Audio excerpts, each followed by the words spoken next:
14 जून 1911 आज से करीब 110 साल पहले इटली के रोम शहर से जेनेटी नाम की एक ट्रेन चलती है। एक नई नवेली ट्रेन जिसे पहली बार पटरियों पर लाया गया था। अब क्योंकि इस ट्रेन का ये पहला ट्रायल था तो इसे यादगार बनाने और अपनी ट्रेन का प्रचार करने के लिए कंपनी फ्री ट्रायल देती है और 100 ऐसे यात्रियों को चुनती है जिन्हें इस ट्रेन पर फ्री यात्रा करने का मौका दिया जाता है। फ्री खाने पीने से लेकर गंतव्य तक जाना और फिर यात्रियों को वापस भी लाना, सब कुछ इस ट्रेन में फ्री था। 100 यात्रियों और 6 स्टाफ मेंबर सहित कुल 106 लोगों वाली इस ट्रेन में एक इंजन और 3 डिब्बे लगे हुए थे। ये ट्रेन रोम से रवाना होती है और इस तरह एक यादगार यात्रा की शुरुआत हो जाती है। कुछ घंटों का समय बीतता है और एक ठीक ठाक दूरी भी तय हो जाती है। ट्रेन के बाहर और भीतर सब कुछ बढ़िया चल रहा होता है क्योंकि एक तो पहली यात्रा और ऊपर से वो भी फ्री ट्रायल। ऐसे में ट्रेन में मौजूद सभी यात्री बेहद खुश होते हैं। वहीं ट्रेन का स्टाफ भी लोगों की भरपूर सेवा करता है। जेनेटी नाम की ये ट्रेन अपने गंतव्य की ओर तेजी से आगे बढ़ती जाती है, जिसे जाते हुए कई लोगों ने अपनी आंखों से भी देखा था।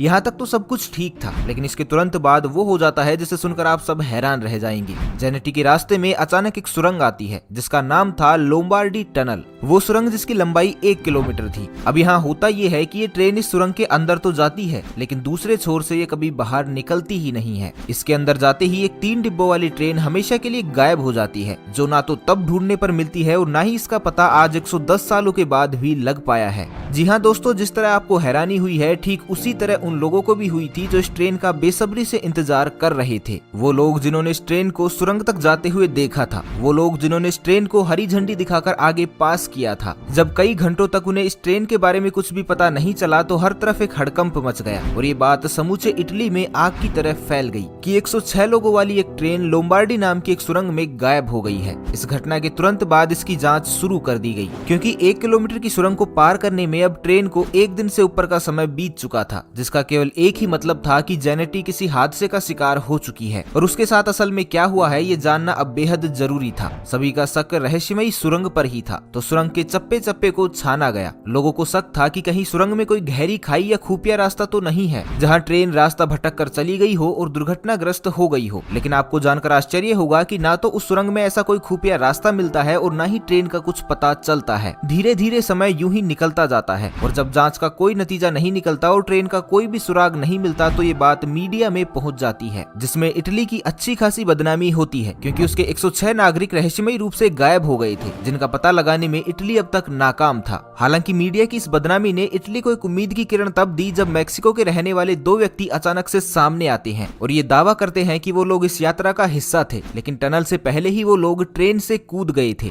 वजह थी एक घना और काला सफेद धुआं और अजीब सी कुछ आवाजें जो ट्रेन के टनल में जाने से ठीक पहले उन्हें दिखाई और सुनाई दी। तो ऐसे में वो दोनों घबरा गए, जिसके कारण उन दोनों ने चलती हुई ट्रेन से छलांग लगा दी और किस्मत से वो दोनों बच भी गए क्योंकि धुएं के चलते ड्राइवर ने ट्रेन की स्पीड को कम कर दिया था। हालांकि वो लोग कूदने में तो कामयाब जरूर हुए थे, लेकिन इसके चलते उन्हें काफी चोटें भी आई और ये कई घंटों तक वहां बेहोश भी पड़े रहे, जिसकी वजह से उन्हें कुछ भी मालूम नहीं था कि उस ट्रेन के साथ क्या हुआ। बाद में इस दावे की जांच हुई, लेकिन कोई भी सुराग हाथ नहीं लगा क्योंकि उन दोनों व्यक्तियों की मानसिक हालत बिल्कुल भी ठीक नहीं थी। ऐसे में उनकी बात का भरोसा करना जांचकर्ताओं को और भी अंधेरे में डाल रहा था। लेकिन इसके कुछ ही दिनों बाद एक ऐसा दावा पेश किया गया जिसने सबको हैरानी में डाल दिया। ये दावा था मैक्सिको के एक डॉक्टर का, जिन्होंने बताया कि उनके पास हादसे के कुछ ही समय बाद 104 मरीज एक साथ लाए गए थे। डॉक्टर के अनुसार वो सभी मानसिक रोगी थे जिनकी हरकतें और बातें दोनों ही बड़ी अजीब थी। उस डॉक्टर ने उनसे ये जानने की कोशिश भी की कि उनके साथ क्या हुआ था, उनकी ये हालत किसने और कैसे की, लेकिन वो लोग उसे कुछ भी नहीं बता पाए। इस दावे पर इटली भरोसा करना तो चाहता था, लेकिन इस दावे की कड़ियां कहीं ना कहीं कमजोर थी। हालांकि 104 मरीज और 2 मैक्सिकन यात्रियों को मिला लिया जाए तो ये कुल संख्या 106 ही बनती थी। लेकिन जब उस महिला डॉक्टर ने ये बताया कि वो सभी इलाज के बाद कहां गायब हो गई, ये किसी को भी नहीं पता, तो इस दावे को भी सिरे से नकार ही दिया गया। हालांकि महिला डॉक्टर ने यह भी बताया था कि वो सभी एक ही जैसी भाषा का प्रयोग कर रहे थे, जो इस ओर इशारा कर रहा था कि वो सभी इटली के ही थे। लेकिन ये दावा भी काफी नहीं था कि इस बात पर यकीन किया जाए कि वो सभी जेनेटी के ही यात्री थे, क्योंकि इस दावे की सबसे कमजोर कड़ी यही थी कि 104 मरीज एक साथ मिलते हैं और फिर गायब भी एक साथ ही हो जाते हैं।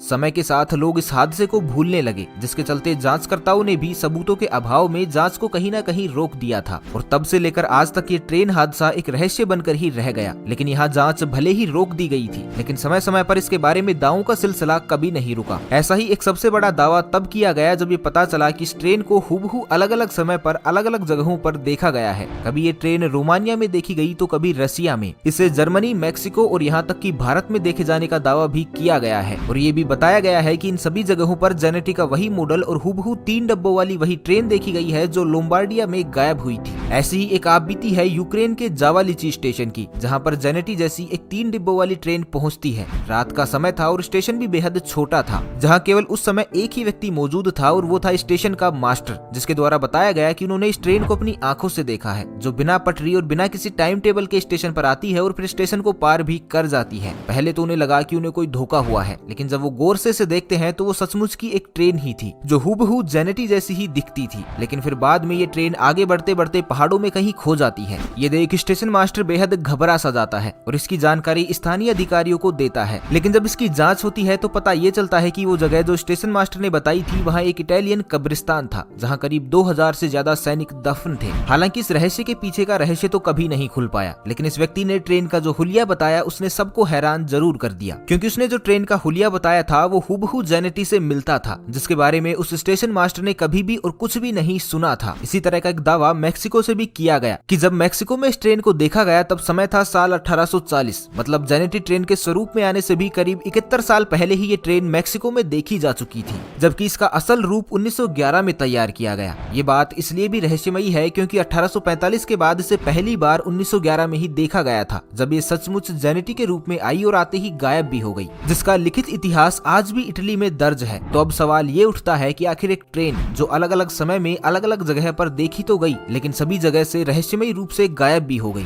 इसका रहस्य आखिर क्या है? इसकी ठोस जानकारी तो आज तक किसी के पास भी नहीं है। लेकिन कहा यह जाता है कि ये ट्रेन जेनेटी जब सुरंग में गई थी तो ये एक तरह की टाइम मशीन या टाइम लूप में चली गई थी और समय यात्रा पर निकल पड़ी। आसान भाषा में कहीं तो साल 1911 से निकलकर ये ट्रेन किसी और समय जैसे साल 1845 या फिर किसी दूसरे समय काल में पहुंच जाती है। यही कारण है कि ये कभी रसिया में तो कभी रोमानिया में दिखाई देती है। हालांकि इस तथ्य पर इतनी आसानी से भरोसा तो नहीं होता, लेकिन जब इस रहस्यमयी ट्रेन को इस तरह से देखा जाता है कि ट्रेन का निर्माण 1911 में हुआ, इसे बनाने वाली कंपनी जेनेटी थी, इसकी पहली यात्रा और इसका टनल के भीतर जाना सब कुछ दस्तावेजों के तौर पर आज भी इटली में मौजूद है, और तो और इसका लोम्बार्डिया सुरंग के अंदर से लापता हो जाना, ये सभी बातें सच है। ऐसे में यही ख्याल आता है कि इस ट्रेन को या तो जमीन खा गई या फिर आसमान निगल गया। एक समूची ट्रेन जिसके सभी रिकॉर्ड आज भी मौजूद है, वो आखिर कभी मिली क्यों नहीं? और तो और अलग अलग समय में दुनिया के अनेक हिस्सों में इसके दिखाई देने के सबूत भी मौजूद हैं। तो कहीं ना कहीं ये रहस्य इस ओर इशारा तो जरूर करता है कि ये ट्रेन किसी टाइम लूप में फंस चुकी थी, जिसके चलते ये आज भी समय यात्रा पर निकली हुई है, जो कभी समय में पीछे चली जाती है तो कभी समय से आगे निकल जाती है। क्योंकि दुनिया में कुछ ऐसे ही रहस्यमयी विमान हादसे भी हुए हैं जब समूचा विमान रहस्यमयी रूप से गायब हो गया और फिर कभी नहीं मिला, और उनके बारे में भी यही कहा गया कि वो समय यात्रा का शिकार हुए हैं, ठीक उसी तरह जैसे जेनेटी भी समय यात्रा का शिकार हुई।